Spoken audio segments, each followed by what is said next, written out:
මේ යම් වියක් அரசு உத்தியோகத்தர்கள் மத்தியில் ஒருவித அச்சத்தை உருவாக்க சில முயற்சிகள் எடுக்கப்பட்டு வருகின்றன. அதனை நான் நன்கு அறிந்துள்ளேன்.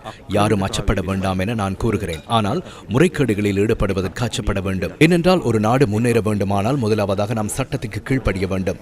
இரண்டாவதாக சட்டத்துக்கு அச்சப்பட வேண்டும்.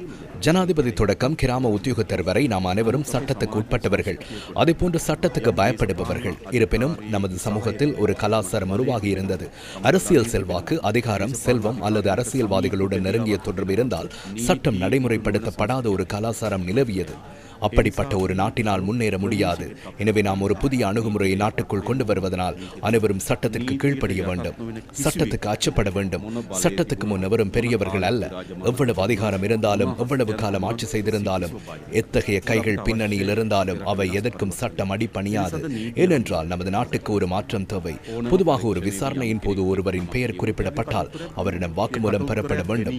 அந்த வாக்குமூலம் பெறுவதை ஒரு பெரும் அனர்த்தமாக சித்தரிக்கும் கலாச்சாரம் நமக்கு தேவையில்லை. ஒரு சம்பவம் தொடர்பாக எனது பெயர் குறிப்பிடப்பட்டால் என்னிடம் வாக்குமூலம் பெற முடியாதா? நாம் சட்டத்துக்கு மேலானவர்களா? இல்லை. இருப்பினும் அத்தகைய ஒரு சமூக கருத்தை உருவாக்க ஒரு முயற்சி எடுக்கப்படுகிறது. இந்த மாற்றத்திற்கு நாம் அனைவரும் ஒத்துழைக்க வேண்டும் என நான் உங்களிடம் கேட்டுக்கொள்கிறேன். அனைவரும் சட்டத்தின் முன்பாக சமமான, சட்டத்துக்கு அடிப்பணியும் சட்டத்துக்கு அச்சப்படும் ஒரு சமூகம் நமக்கு தேவை. இருப்பினும் அது அரசு உத்தியோகத்தர்கள் தமது வரம்பிற்குள் பணியாற்றுவதற்கு எந்தவித தடையும் ஏற்படுத்தாது. சட்டம் ஒருபோதும் அநீதியாகவோ பழிவாங்கும் எண்ணத்துடனோ அல்லது கோபத்துடனோ நடைமுறைப்படுத்தப்பட மாட்டாது. சட்டம் நியாயமாகவே நடைமுறைப்படுத்தப்படும். சட்டம் நியாயமாக நடக்காத இடங்கள் இருந்தால் எம்மிடம் கூறுங்கள்.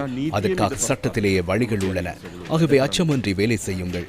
சட்டம் தம்மை நெருங்காது என்று நினைத்த சில குழுக்கள் இருந்தன. சட்டம் அவர்களை நெருங்கும் போது அவர்களால் அதை தாங்கிக் கொள்ள முடியவில்லை. அவர்கள் சட்டத்தை விட தாம் உயர்ந்தவர்கள் என நினைத்தார்கள்.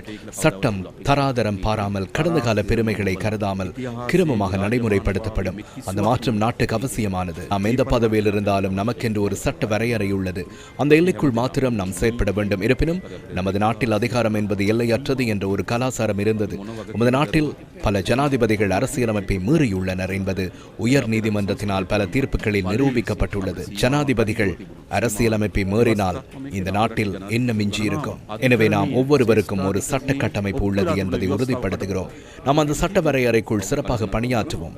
அந்த சட்ட வரையறை நமது பணிகளுக்கு தடையாக இருந்தால் நாம் அந்த சட்ட கட்டமைப்பை மாற்றுவோம். නීතිය රාමුවක් තියෙනවා. අපි ඒ රාමුව ඇතුලේ ඉතා හොඳින් වැඩ කරමු. ඒ නීතිය රාමුව අපිට වැඩවලට බාධා නම් අපි නීතිය රාමුව වෙනස් කරමු.